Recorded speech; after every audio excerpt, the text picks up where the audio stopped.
Cordial saludo, yo soy Juan de Dios Vélez, estudiante de la Maestría en Ciencias Naturales y Matemáticas de la Universidad Pontificia Bolivariana, actualmente cursando la asignatura Pensamiento Matemático Computacional. El día de hoy quiero hablarles acerca de la construcción del conocimiento científico a partir de la organización y análisis de la información. Este importante tema será abordado mediante la siguiente pregunta.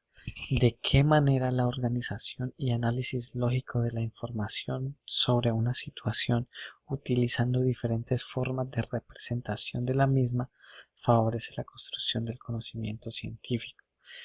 Entonces, para poder dar solución a este interrogante, voy a hacer uso de un diagrama, tal como el que se tiene a continuación.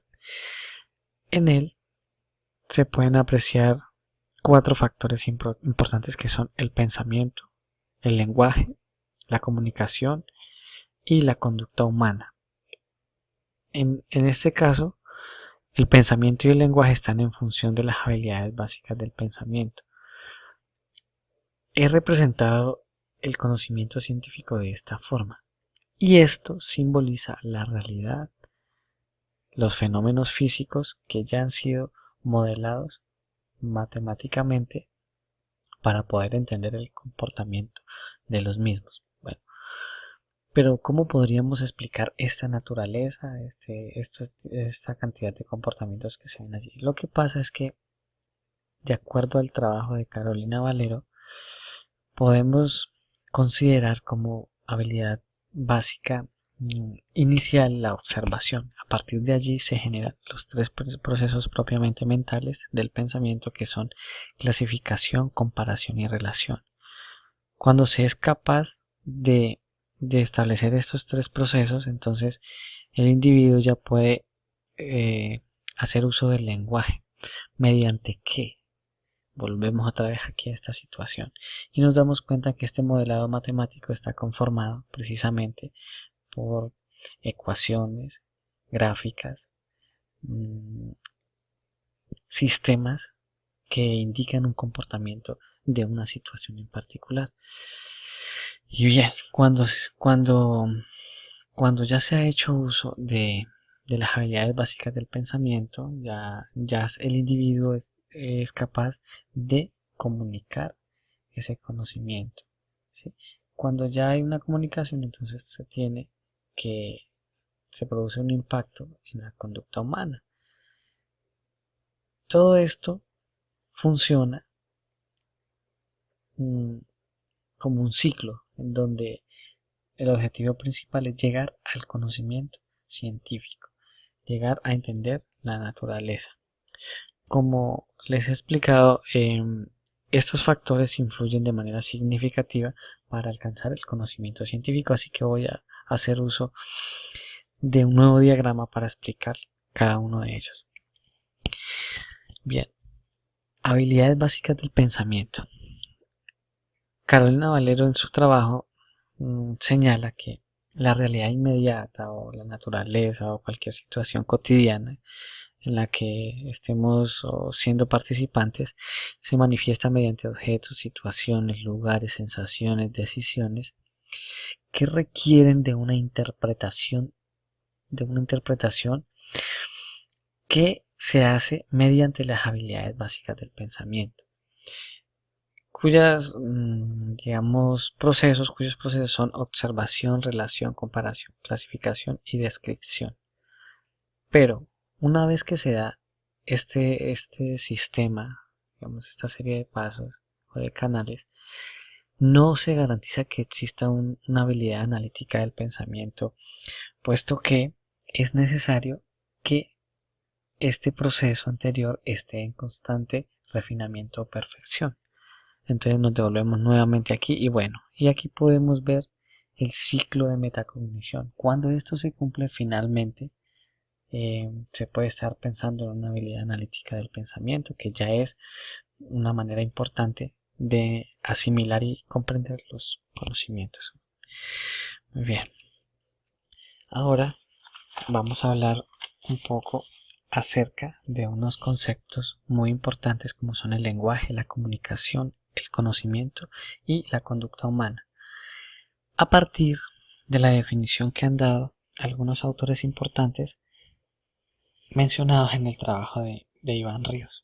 Entonces, para el lenguaje tenemos a Watson, quien considera que el lenguaje es un hábito manipulatorio, ¿sí?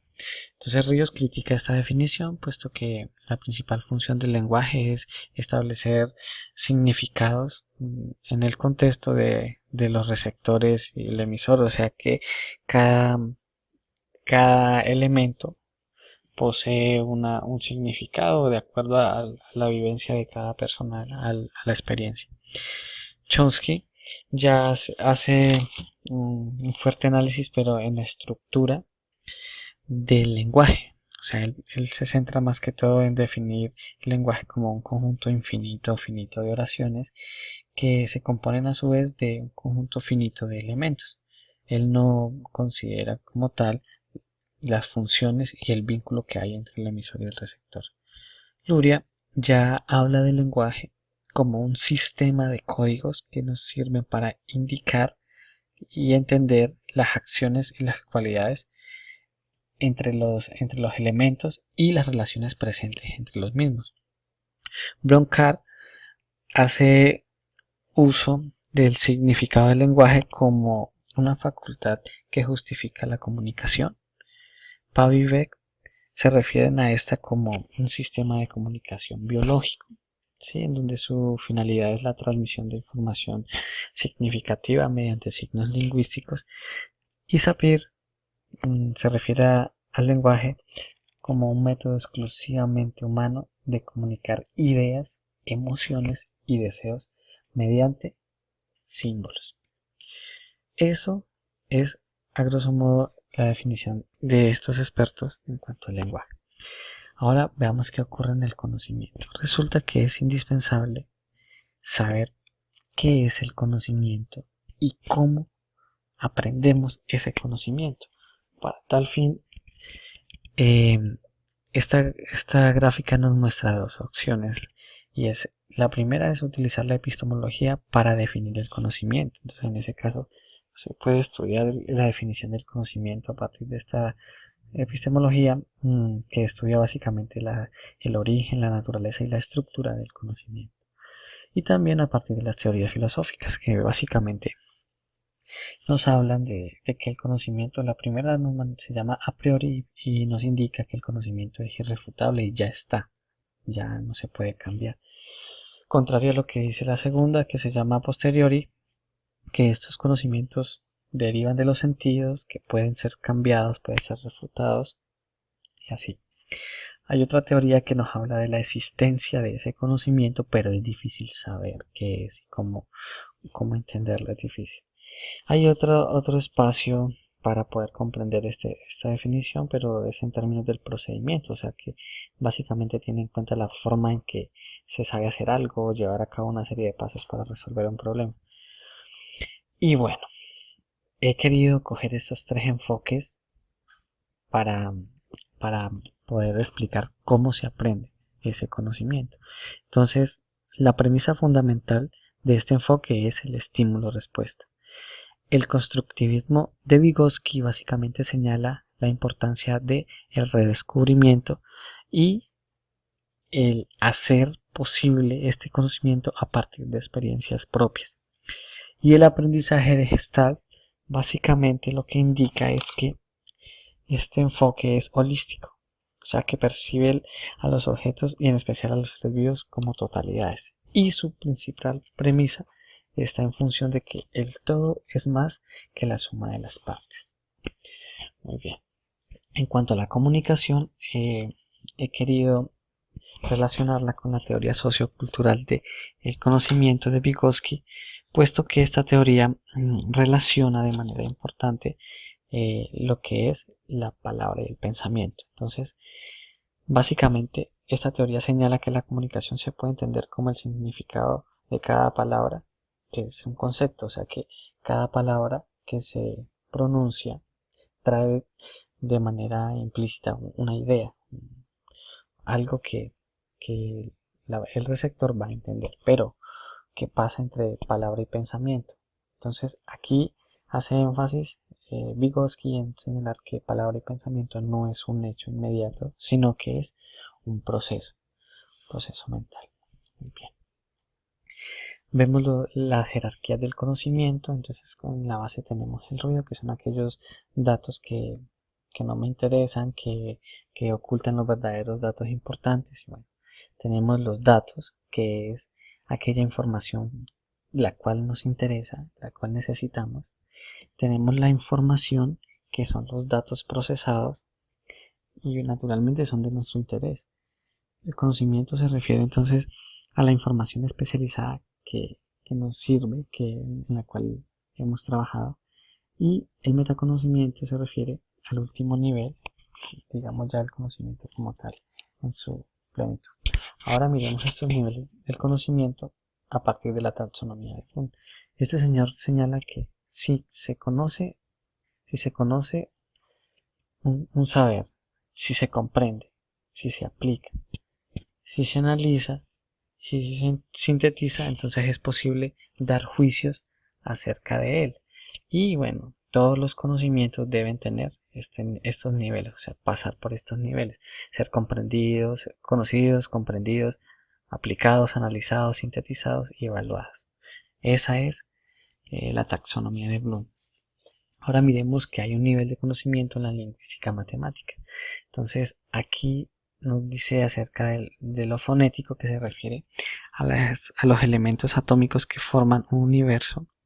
El léxico ya es la unión de lo fonético, es decir, de los elementos atómicos para formar una estructura molecular. Lo sintáctico es entender las reglas que rigen en el léxico. Lo semántico se conoce como el significado general de los elementos y sus relaciones, y lo pragmático se conoce el significado particular o referencial a un contexto de los elementos y sus respectivas relaciones. También encontramos algo importante en las lecturas de Fernando Galindo acerca del área del conocimiento o disciplina. Dice que todas las disciplinas o áreas del conocimiento deben pasar por estos niveles. Entonces, temas aislados cuando no tienen ningún vínculo, temas agrupados cuando son clasificados de acuerdo a alguna característica, temas jerarquizados cuando hay un orden, y disciplina empírica, que es cuando se establecen reglas, se concretan técnicas y métodos. Ahora viene la pregunta que nos va a responder el interrogante inicial, y es ¿por qué y para qué es importante organizar, representar y analizar lógicamente la información? Entonces eso se puede responder inicialmente el por qué. Porque potencializa la utilidad de la información, porque permite reconocer relaciones causa-efecto y relaciones estructurales, y porque clarifica el proceso de entendimiento. Y bueno, también nos permite desarrollar ciertas habilidades propias del pensamiento. ¿Y para qué? Entonces, nuestro objetivo sería tener un alcance mayor y un nivel significativo de comprensión superior con esta organización, con este análisis, con esta representación. Existen instrumentos que me permiten entender mejor la información que me lleva el conocimiento, como son mapas mentales, gráficas de barras, mapas conceptuales, planos cartesianos, diagramas sagitales, cuadros de doble entrada, gráficas circulares e iconos.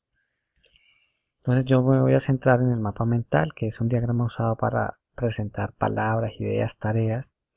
Se comienza en el centro y va hacia afuera, permite la organización, palabras claves, asociación, desarrolla el agrupamiento, la memoria visual. Bueno, se pueden utilizar palabras o imágenes y va en sentido de las manecillas del reloj. Es una herramienta muy útil que le permite a uno tener mayor fluidez. Y las conclusiones, pues entonces, mire, la naturaleza o realidad se puede comprender a partir de las habilidades básicas del pensamiento y de los sentidos. Y bueno, esto nos lleva a la información que es organizada y representada para poder llegar a un análisis y generar un conocimiento general que nos permite llegar al conocimiento científico. Espero que les haya gustado esta disertación. Muchas gracias por su atención.